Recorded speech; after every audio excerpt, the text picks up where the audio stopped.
پہلے انبیاء جو آئے ہیں تو ان سب کی شریعتوں میں روزہ فرض رہا ہے. تو اس کی حکمت یہ بتائی کیوں فرض کیا گیا کہ لعلکم تتقون، تاکہ تمہارے اندر تقوی پیدا ہو. جو بھی عبادات ہیں تو ان کی ایک حکمت ہے، مقصد ہے. نماز کیوں فرض کی گئی ہے کہ وہ اللہ کی یاد ہے، اقم الصلاۃ لذکری. روزہ کیوں ہے کہ تقوی اس کا مقصد ہے. زکوٰۃ کیوں ہے کہ تاکہ معاشی ترقی ہو. جو فقیر ہیں، مسکین ہیں، معاشی جدوجہد میں پیچھے رہ جاتے ہیں، امیر لوگ اپنا مال ان کو دیں، تو اس کا نتیجہ یہ نکلے گا کہ جب قوت خرید ان کے اندر پیدا ہوگی تو ملک معاشی ترقی بھی کرے گا. تو معیشت کے لیے ہے زکوٰۃ، معیشت کو ترقی دینے کے لیے. اور حج ہے جس میں تمام عبادات کو جمع کر دیا گیا. تو روزے کی حکمت خود یہاں بتا دی ہے کہ تمہارے اندر تقوی پیدا ہو. اگر میں مختصراً تقوی کے بارے میں بتاؤں کہ تقوی کیا ہے، آپ یہ دیکھیں کہ دن کو جب آپ گاڑی چلا رہے ہوتے ہیں اور ہر جگہ ٹریفک پولیس کا کوئی آدمی چوک پہ کھڑا ہو، تو اگر آپ پابندی کر رہے ہیں اس وقت ٹریفک قوانین کی، ریڈ سگنل کراس نہیں کر رہے، کہیں نو انٹری پہ داخل نہیں ہو رہے، تو یہ کوئی قانون کی پابندی نہیں کہی جائے گی کہ آپ قانون کی پابندی کر رہے ہیں. نہیں، اس لیے کہ سامنے نظر آ رہا ہے ٹریفک پولیس والا کھڑا ہے، اگر غلطی کی تو جرمانہ کر دے گا. لیکن اگر کہیں کیمرے بھی نہیں لگے، آج کل تو کیمرے لگ گئے نا، لوگ ڈرتے ہیں، کیمرے بھی نہیں لگے ہوئے، ٹریفک پولیس والا بھی نہیں ہے، رات 1-2 بجے کو آدمی آ رہا ہے، آگے سگنل ریڈ ہے اور وہ اس پہ رک جاتا ہے، یہ ہے قانون کی پابندی. جہاں کوئی کیمرہ نہیں، کوئی پولیس والا نہیں، اور آدمی ون وے پہ نہیں جا رہا، رات کی تاریکی میں 2-3 بجے کوئی دیکھ بھی نہیں رہا شخص سے، تو یہ ہے قانون کی پابندی. اسی طرح اللہ کے قانون کی پابندی، اللہ نے جو حدود متعین کی ہیں ان کا خیال رکھنا، ان حدود کو نہ توڑنا، اس وقت کہ جب کوئی آپ کو دیکھ نہیں رہا، کوئی پولیس والا نہیں کھڑا، کوئی پابندی کروانے والا نہیں ہے، یہ ہے تقویٰ. یعنی غیب میں اللہ سے ڈرنا، جب کوئی پابندی کروانے والا نہیں کھڑا، کوئی آپ کو پکڑنے والا نہیں کھڑا، یہ ہے تقویٰ. لوگ آج مثالیں دیتے ہیں نا کہ یورپ میں وہاں اتنے قوانین کی پابندی کہ رات 1-2 بجے بھی کوئی آدمی دیکھتا ہے سگنل ریڈ ہے تو وہ کھڑا ہے. صحیح بات ہے، ایسا ہی ہے. تو یہی تقویٰ ہے تمام معاملات میں کہ جہاں کوئی نہیں آپ کو دیکھ رہا، کوئی دیکھ بھی نہیں سکتا، تاکہ اللہ دیکھے کہ غیب میں اس سے کون ڈرتا ہے. روزے میں کوئی ہماری نگرانی تو نہیں کر رہا ہوتا، پولیس والا کھڑا ہے آ کے کسی کے گھر میں کہ چیک کرے کو کھا پی تو نہیں رہا، کوئی چیک کرنے والا نہیں. حتیٰ کہ گھر والے ایک دوسرے کو چیک نہیں کر سکتے. ایک آدمی لوگوں کے سامنے ساری کرتا ہے اور دن میں چھپ کر کھا پی لیتا ہے، تو کون اسے پکڑ سکتا ہے، کون دیکھ سکتا ہے. لوگ تو یہی سمجھیں گے روزہ رکھا ہوا ہے اس نے.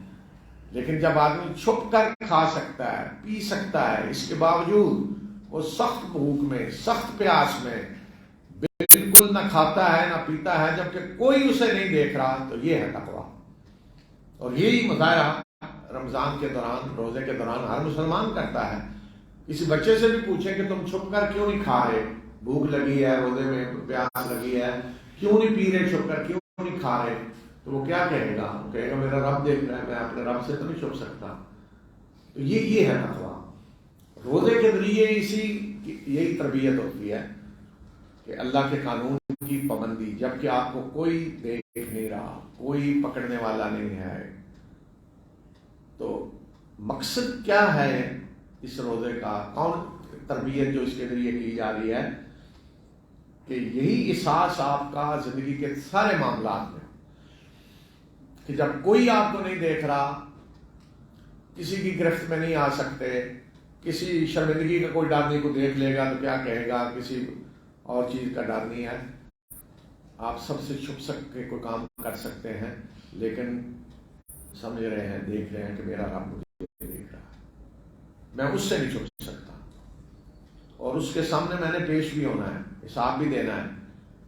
یہ سمجھتے ہوئے زندگی گزارنا، ہر وقت اسی طرح کے جیسے کیمرے آپ کے اوپر لگے ہوئے ہیں. اب آج کل آپ دیکھیں نا، تقریباً بہت سارے سگنل ہیں جن پہ کیمرے لگے ہوئے ہیں، تو اب لوگ ڈرتے ہیں نا پتہ ہے کہ کیمرے میں آ جاؤں گا، تو اللہ کے بھی کیمرے لگے ہوئے ہیں نا، حتیٰ کہ یہ اعضاء ہیں یہ بھی گواہی دیں گے قیامت کے دن کہ ہم کیا کرتے رہے۔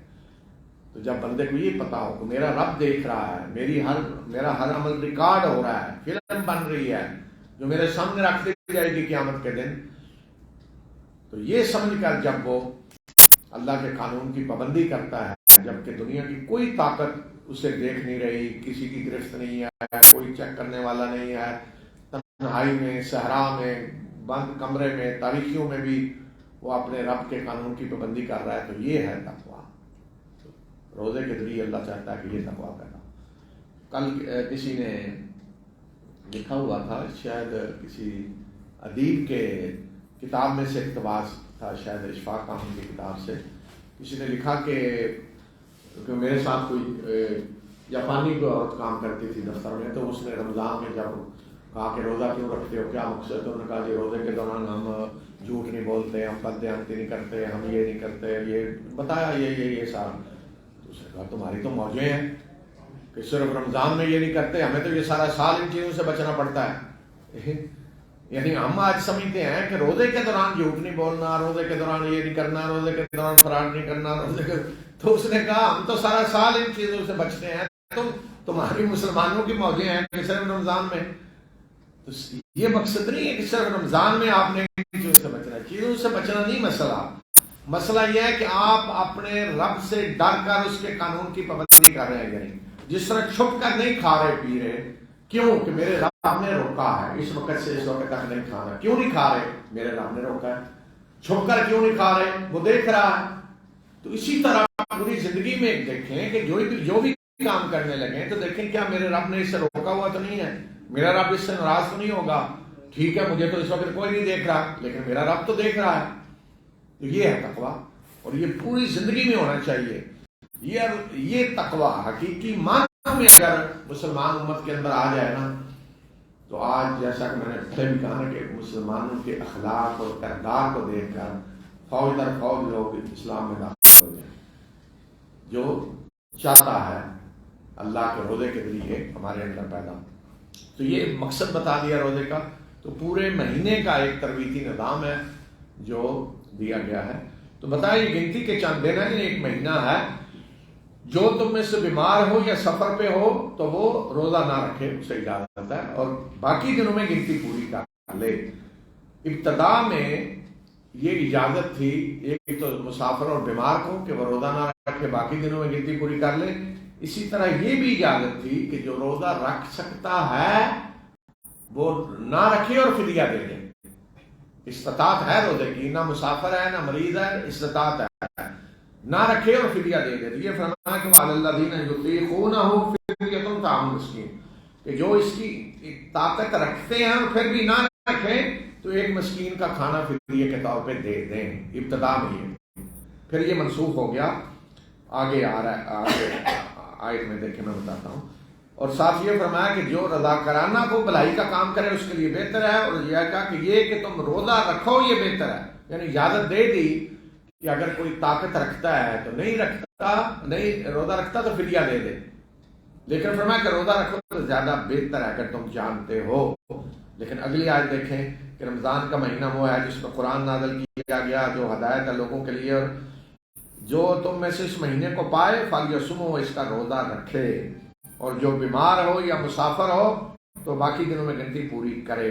اب یہ حکم ہے، اب وہ جو تھا نا کہ جو طاقت رکھتا ہے نہ رکھے، روزہ نہ رکھے تو فدیہ دے دے، وہ منسوخ ہو گیا ہے۔ اب یہ حکم ہے فمن شہد منکم الشہر فلیصم، کہ جو تم میں سے اس مہینے کو پائے، یعنی اس مہینے میں موجود ہو تو وہ روزہ رکھے۔ اس کا صرف استثناء کیا ہے کہ جو بیمار ہے یا مسافر ہے تو باقی دنوں میں گنتی پوری کرے۔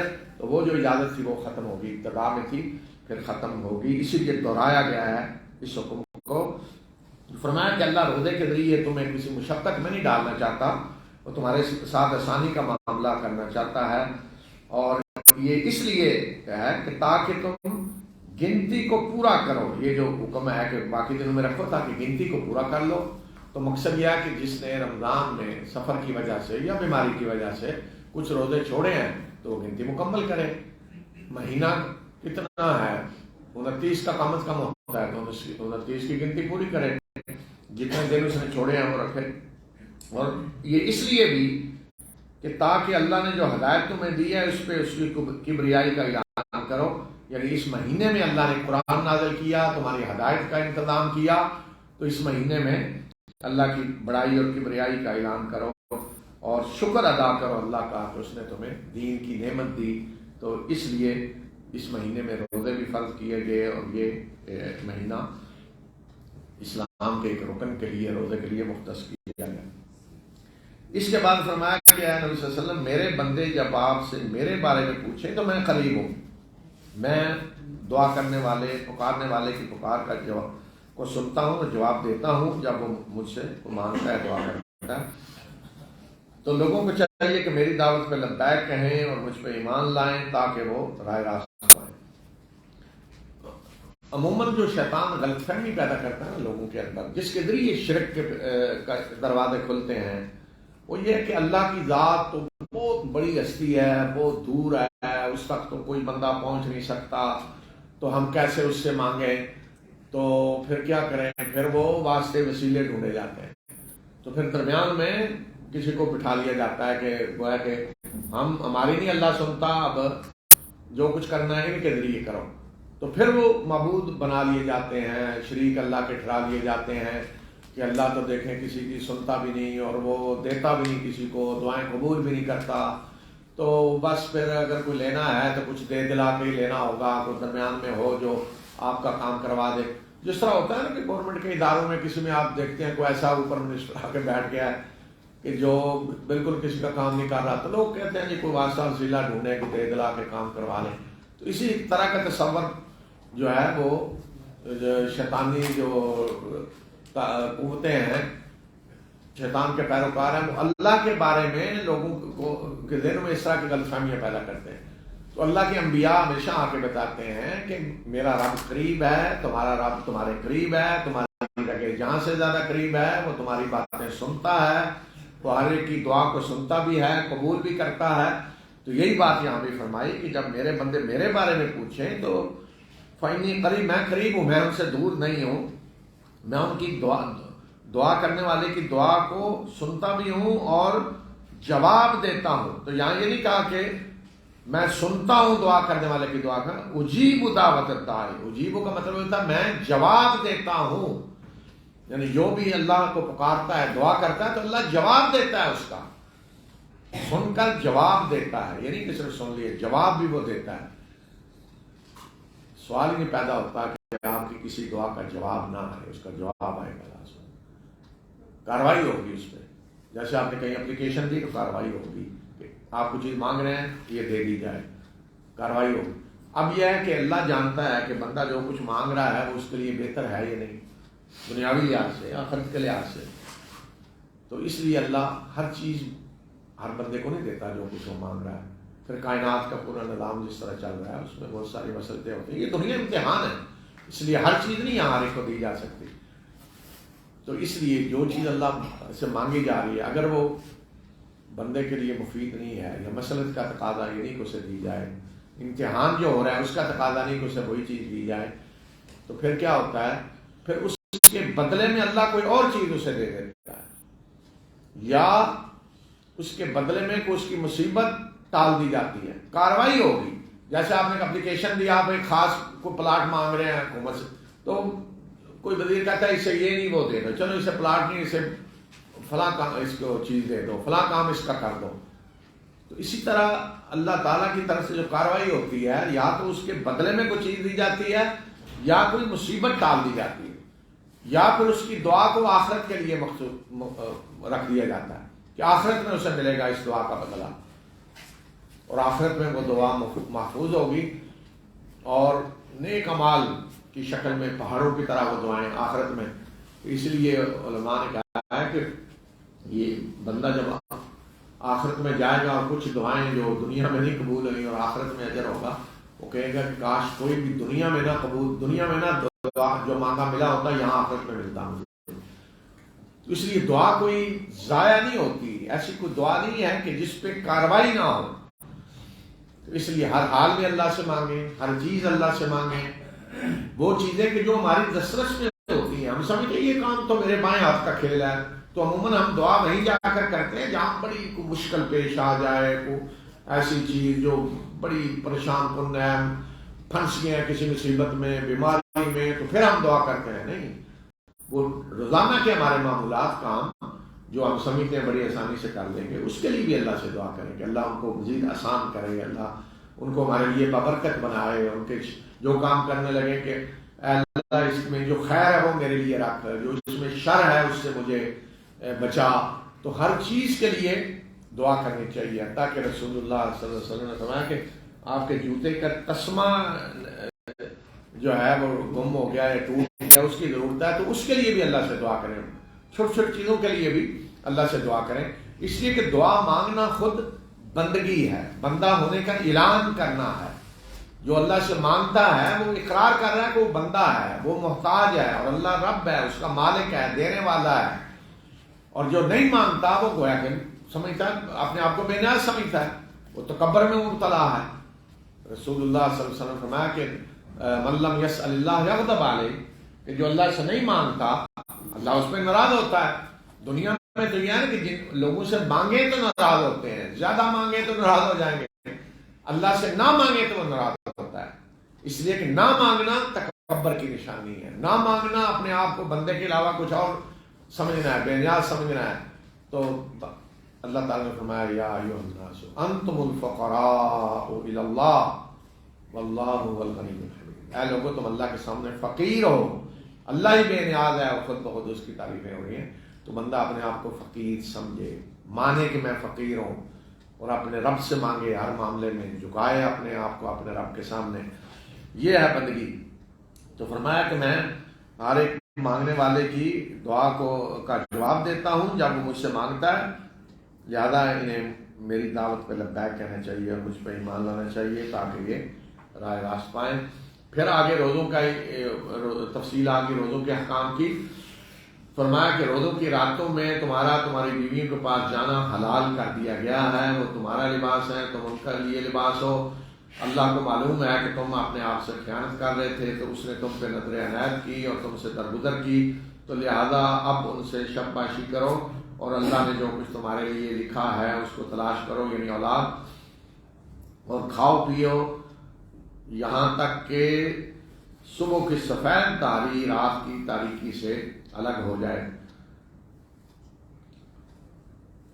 پھر روزے کو رات تک پورا کرو، اور جب تم اعتکاف کی حالت میں ہو تو عورتوں سے مباشرت نہ کرو، اور جب تم مصنوع میں اعتکاف کی حالت میں ہو تو عورتوں سے مباشرت نہ کرو.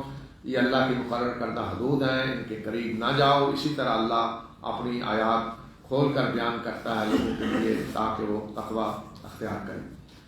تو ابتدا میں کو حرام نہیں کیا گیا تھا کہ روزے کی راتوں میں، لیکن لوگ اپنے طور پہ سمجھ رہے تھے کہ نہیں یہ شاید جائز نہیں ہے، اور پھر عملاً اس کی خلاف ورزی بھی کر رہے تھے. تو اس لیے فرمایا کہ تم اپنے آپ سے خیانت کر رہے تھے. آدمی سمجھتا ہے یہ چیز حرام ہے اور پھر کر بھی رہا. تو فرمایا اللہ نے تم پہ نظر عنایت کی، درگزر کی، اور لہذا اب اس کی اجازت ہے.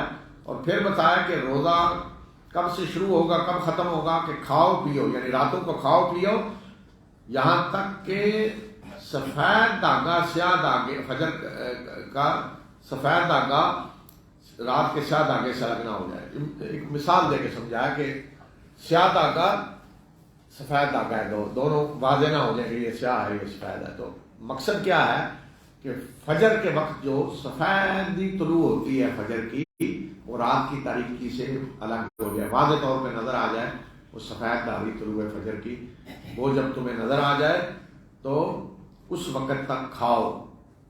یہ ہے روزے کی ابتدا.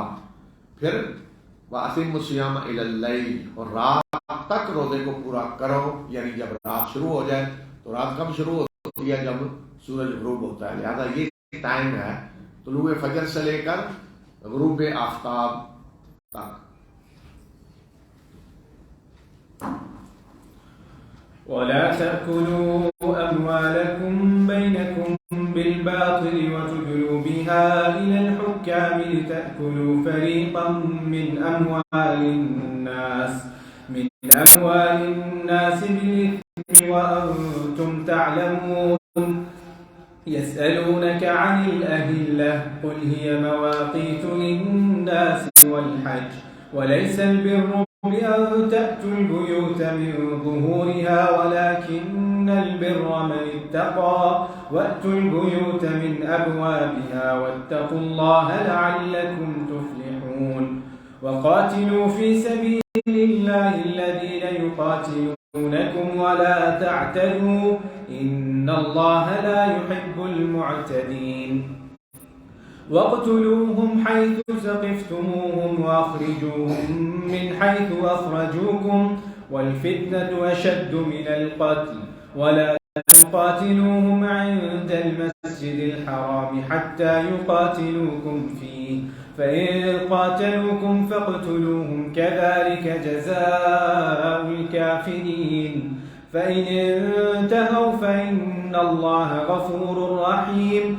وقاتلوهم حتى لا تكون فتنة ويكون الدين لله فإن انتهوا فلا عدوان إلا على الظالمين الشهر الحرام بالشهر الحرام والحرمات قصاص فمن اعتدى عليكم فاعتدوا عليه بمثل ما اعتدى عليكم واتقوا الله واعلموا أن الله مع المتقين وأنفقوا في سبيل الله ولا تلقوا بأيديكم إلى التهلكة وأحسنوا إن الله يحب المحسنين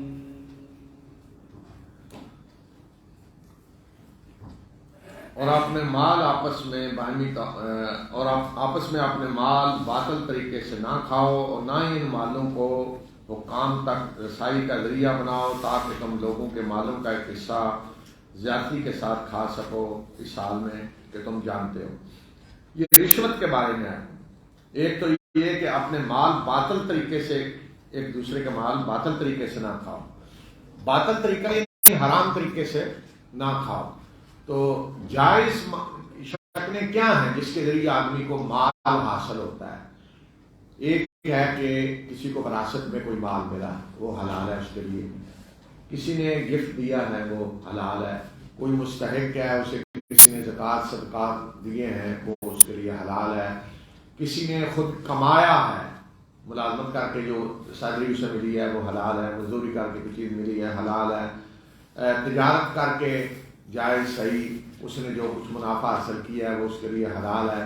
تو یہ شکلیں ہیں جس کے ذریعے آدمی جو مال حاصل کرتا ہے وہ اس کے لیے حلال ہے.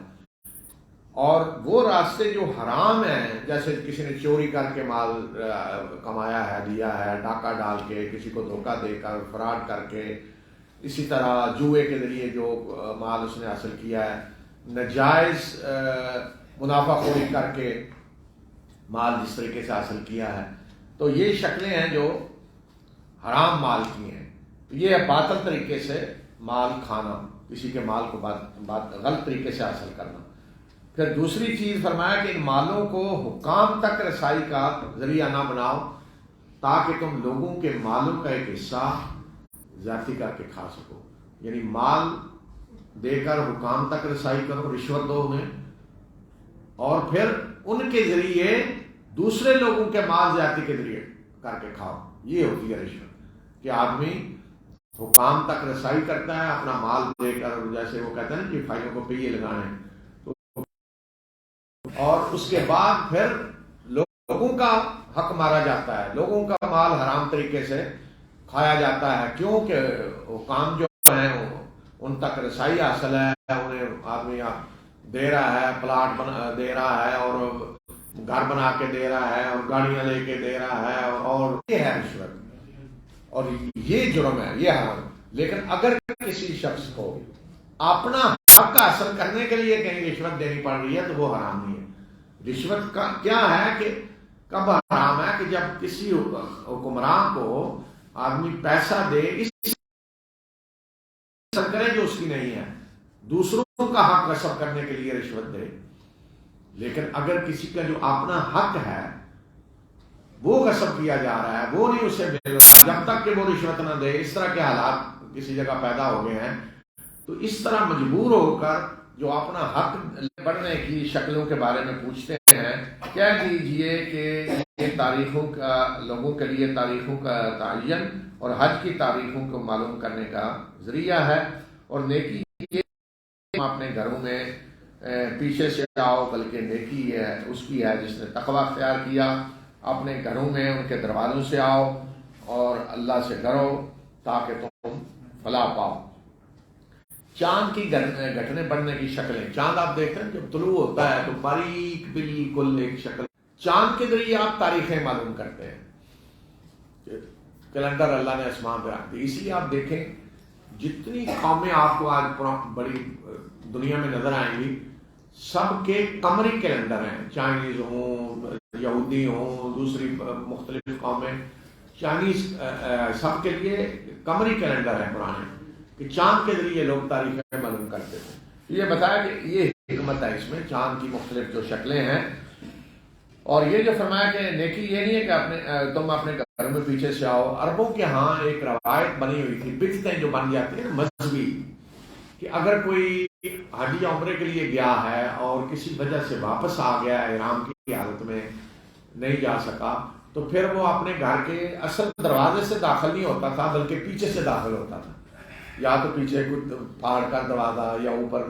دیوار پھلانگ کر پیچھے سے، کہ یہ پھر ایک روایت بنی ہوئی تھی، مذہبی رسم بنی ہوئی تھی۔ اس لیے فرمایا کہ اپنے گھروں میں پیچھے سے نہ آؤ، یہ نیکی یہ نہیں ہے، نیکی تو اس کی ہے جس نے تقوی اختیار کیا، تو لہذا گھروں میں داخل ہونے کی ضرورت پڑے تو سیدھے دروازے سے داخل ہو۔ تو یہ دیکھیں جب رسمیں بنتی ہیں، بدعتیں تو کیسی کیسی بنتی ہیں۔ اس کے بعد اب مدینہ میں جو اس وقت حالات تھے، مسلمان حالت جنگ میں تھے، اور جس قوت سے اس وقت ان کی لڑائی ہو رہی تھی وہ تھے قریش، جنہوں نے مسلمانوں کو مکہ سے نکالا تھا، مکہ میں ستاتے رہے، اذیتیں دیتے رہے، اور ہجرت پہ مسلمان مجبور ہوئے، اور جب ہجرت کر کے مدینہ پہنچے تو پھر بھی ان کا پیچھا کر رہے تھے، وہاں بھی انہیں دھمکیاں دے رہے تھے اور وہاں بھی ان سے جنگ کر رہے تھے۔ تو پھر ایک مرحلہ آیا کہ اللہ تعالیٰ نے مسلمانوں کو بھی اجازت دے دی جنگ کی، اور انہیں بھی حکم دیا کہ اب تم بھی ان سے جنگ کرو جو تم سے جنگ کر رہے ہیں۔ تو یہ آیات جو آگے ہیں یہ اس موضوع پہ ہیں، تو ان کا ترجمہ سنیں۔ اور اللہ کے راستے میں ان سے جنگ کرو، لڑائی کرو جو تم سے لڑائی کر رہے ہیں، اور حد سے تجاوز نہ کرو، بے شک اللہ حد سے تجاوز کرنے والوں کو پسند نہیں کرتا۔ تو اب دیکھیں وقاتلو، جنگ کرو، ایک ہے جہاد، ہوتا ہے جدوجہد، قتال لڑائی کو کہتے ہیں، لڑائی کرو باقاعدہ، کن سے؟ جو تم سے لڑائی کر رہے ہیں۔ تو کون لڑائی کر رہے تھے اس وقت؟ قریش۔ تو گویا کہ یہ آیت کس کے بارے میں ہے؟ قریش کے ساتھ لڑنے کے بارے میں، کہ ان سے لڑو جس طرح یہ تم سے لڑتے ہیں، لیکن ولا طاقت، حد سے تجاوز، جتنی ضرورت ہے اتنی طاقت استعمال کرو، طاقت کا استعمال اتنا ہونا چاہیے جتنی ضرورت ہے۔ مقصد یہ نہیں کہ لوگوں کو قتل کرنا، مقصد یہ کہ کسی کی قوت کو ختم کرنا، کہ وہ لڑنے کے قابل نہ رہے، مسلمانوں پہ حملہ کرنے کے قابل نہ رہے۔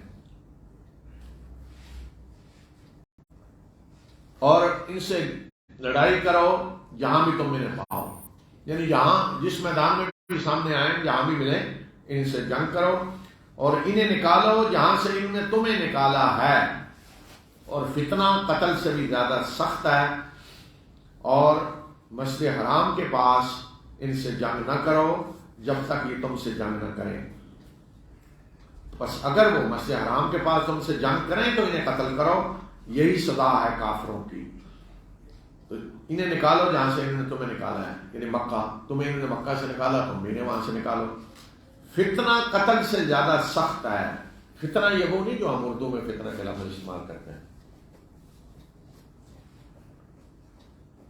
فتنہ ایک خاص اصطلاح ہے۔ فتنہ آزمائش کو کہتے ہیں، اور آزمائش کا مقصد یہ ہے کہ اگر کوئی شخص اپنی مرضی سے، آزادی سے اسلام قبول کرتا ہے، اللہ کے رسول پر ایمان لاتا ہے، تو ایسا ماحول ہو، ایسی فضا ہو کہ اسلام قبول کرنے کے بعد، اعلان کرنے کے بعد اس کی جان، مال، عزت خطرے میں پڑ جائے، اسے اس وجہ سے ستایا جائے کہ اس نے اسلام کیوں قبول کیا، اسے اس وجہ سے ستایا جائے کہ وہ ایمان کیوں لائے۔ آپ یہ دیکھیں کہ جو کچھ اس وقت مکہ میں ہو رہا تھا ہجرت سے پہلے، وہ تھا فتنہ، کہ صحابہ کو، ایمان لانے والوں کو ستایا جا رہا تھا۔ حضرت بلال تپتی ریت پہ لٹایا ہوا ہے، حضرت خباب آگ کے انگاروں پہ لٹایا ہوا ہے، حضرت سمیہ کو شہید کر دیا گیا، عمار، حضرت عمار کے والد حضرت عمار، سب کو ستایا جا رہا تھا، مارا جا رہا تھا، مال خطرے میں ہے، جانیں خطرے میں ہے، عزت خطرے میں ہے، کہ آدمی ڈر جائے کہ اگر اس نے اسلام قبول کیا تو جان مال عزت خطرے میں، یا اسلام قبول کر چکا ہے تو اب وہ آزمائش میں پڑ جائے، اگر اسلام پہ قائم رہتا ہے تو جان مال عزت خطرے میں، یا پھر اسلام چھوڑے۔ یہ ہے فتنہ، ستانا کسی کو اس وجہ سے کہ اس نے اسلام قبول کیا۔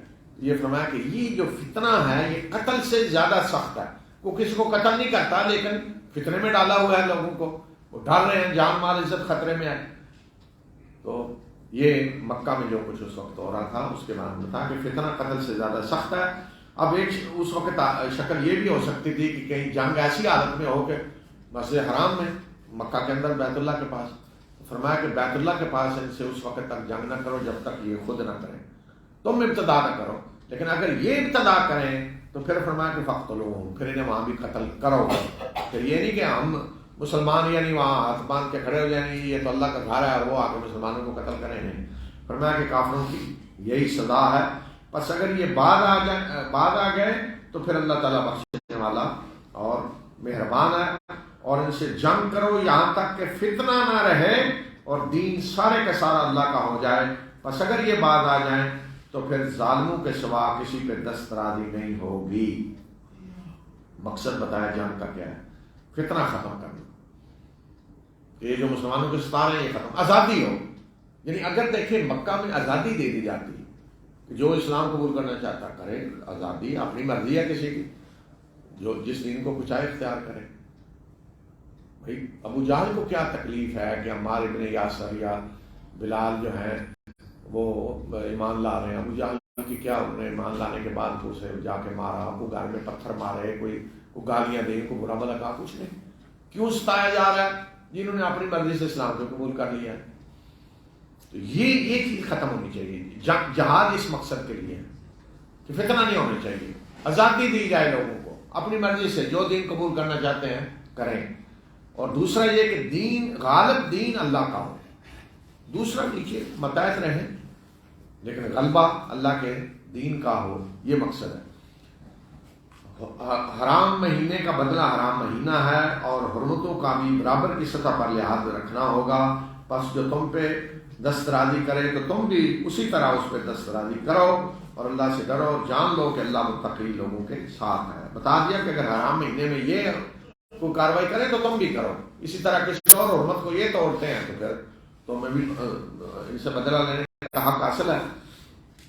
اور اللہ کے راستے میں خرچ کرو اور خود اپنے ہاتھوں اپنے آپ کو ہلاکت میں نہ ڈالو، اور بہترین عمل کرو، بے شک اللہ بہترین عمل کرنے والوں کو پسند کرتا ہے۔ وَأَحْسِنُوا، یہ اسی طرح جو میں نے بتایا احسان حدیث جبرائیل میں، ہر کام بہترین طریقے سے ہو۔ تو اب جنگ میں احسان کیا ہے؟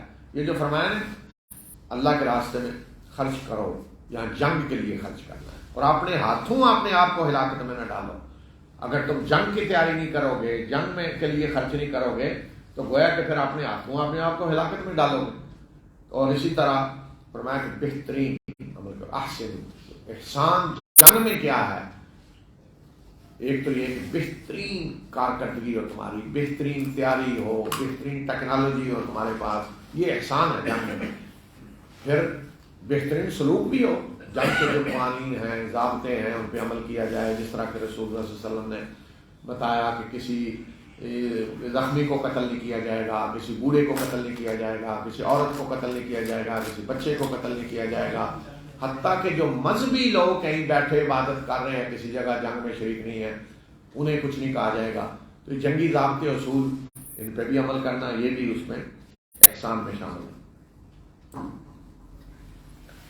وأتموا الحج والعمرة لله فإن أحصرتم فما استيسر من الهدي ولا تحلقوا رؤوسكم حتى يبلغ الهدي محله فمن كان منكم مريضا أو به أذى من رأسه ففدية من صيام أو صدقة أو نسك فإذا أمنتم فمن تمتع بالعمرة إلى الحج فما استيسر من الهدي فمن لم يجد فصيام 3 أيام في الحج و7 إذا رجعتم تلك 10 كاملة ذلك لمن لم يكن أهله حاضر المسجد الحرام واتقوا الله واعلموا أن الله شديد العقاب الحج أشهر معلومات فمن فرض فيهن الحج فلا رفث ولا فسوق ولا جدال في الحج وما تفعلوا من خير يعلمه الله وتزودوا فإن خير الزاد التقوى واتقون يا أولي الألباب ليس عليكم جناح أن تبتغوا فضلا من ربكم فإذا أفضتم من عرفات فاذكروا الله عند المشعر الحرام واذكروه كما هداكم وإن كنتم من قبله لمن الضالين ثم أفيضوا من حيث أفاض الناس واستغفروا الله إن الله غفور رحيم فإذا قضيتم مناسككم فاذكروا الله كذكركم آباءكم أو أشد ذكرا فمن الناس من يقول ربنا